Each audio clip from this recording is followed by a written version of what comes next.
What's up? What's up? What's up, YouTube? Oh my God. Tell me why I just did this whole video and it deleted.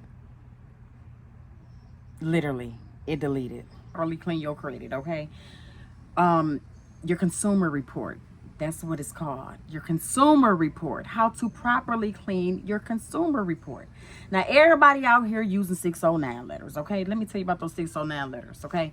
They ain't gonna help you. Now, it might help a couple of things, but maybe it ain't gonna help it all, okay? Then that's why things keep coming back verified, and people wonder why. Well, this is why. Because it goes through something called an EOscar system. The EOscar system is nothing but a generated system, okay? They're not sitting there actually reading your report. They're not saying, oh, Alicia sat there and this is not her report. They're not doing that. What they're doing is they getting it from the P.O. box that you sent it to, and then it's going straight into a system, okay?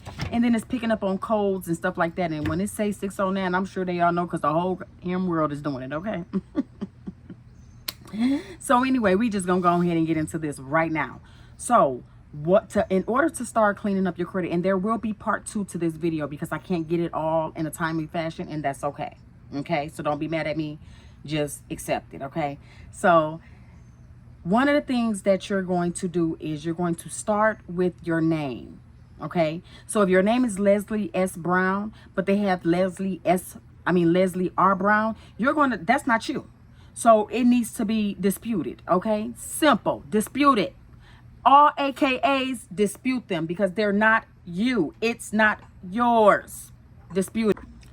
After the name, number 2, you're going to start with the address. If you look at your consumer report, I'm sure you got about 20 different addresses on there. Just go look at it. 20 of them. You ain't stayed, you don't know nothing about that spot. You ain't been there in over 30 years. You ain't moved around in over 30 years. Okay, but why you got 20 addresses on your consumer report?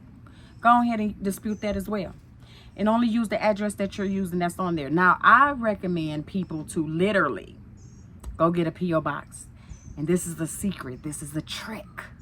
You go get a P.O. box. You want to know why?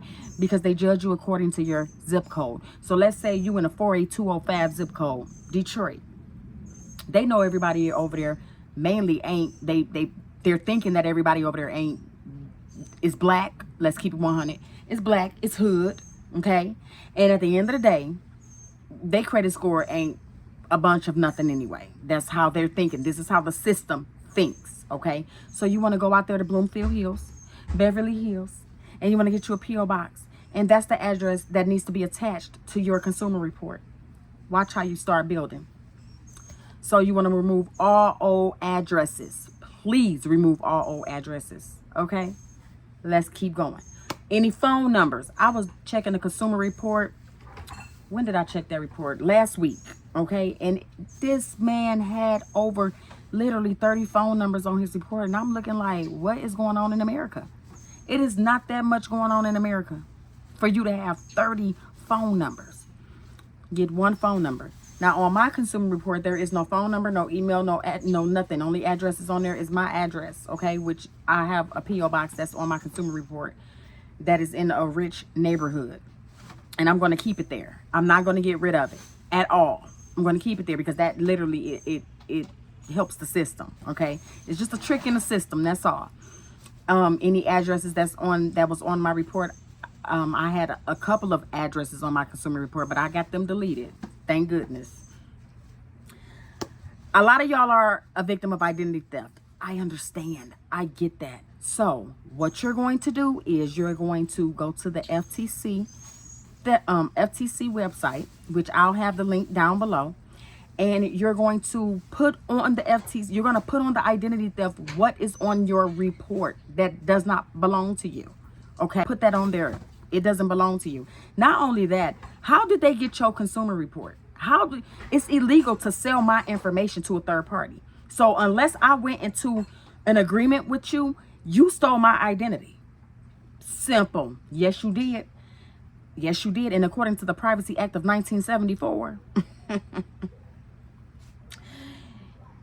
you ain't supposed to have my information anyway. But that's going to be in part 2. We're going to cover that in part 2. Let's keep it moving.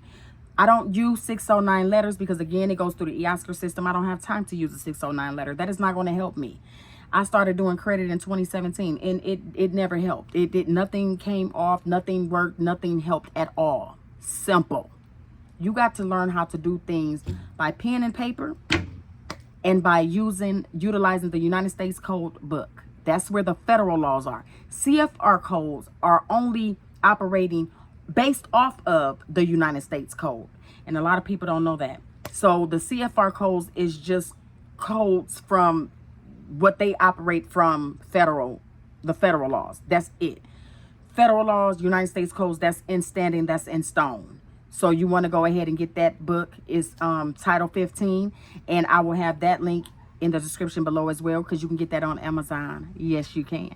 And I sit there and I go through the book pertaining to my situation. You must pertain to your situation, okay? Please, please don't just put any old thing in there, because it's not going to work. A lot of y'all not getting any results back from the CFPB because they're closing out your case because it's not working, because you don't know what you're doing. You must read and don't rush. You cannot rush cleaning your consumer report at all. This is a take your time process. So take your time, okay? And you'll be fine. All right. So we went over the identity theft report. We went over the CFPB. We went over Title 15. That is the title that you need that's going to help you.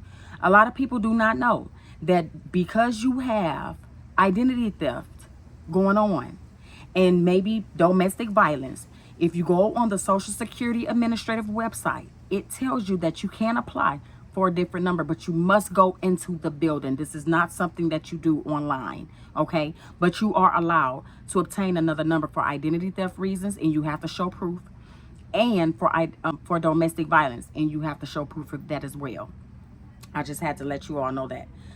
Far as working on your report, you don't want to work on anything that's dealing with current. So if you have a Capital One, if you are paying a mortgage, if you are paying a car note, you do not want to touch that. Don't touch that. It's people that is touching those things, and when they come in there and they take your car or your house because you said that this does not belong to me, then what you think, that's your fault, because you're rushing and you don't know what you're doing. I do have a video, and I have a credit video that I did a class to, and you can donate for that, and I'll have that link below as well.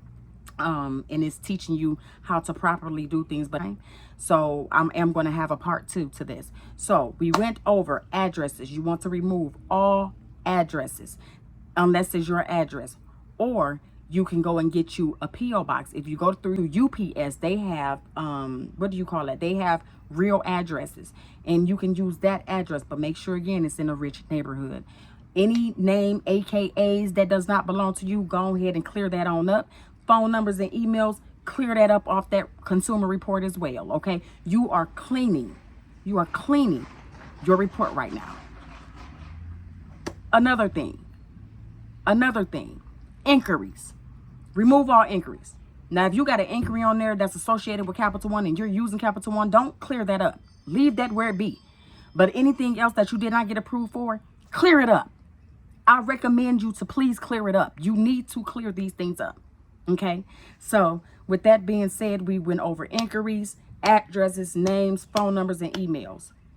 I show you and walk you through my video personally on how to do these things.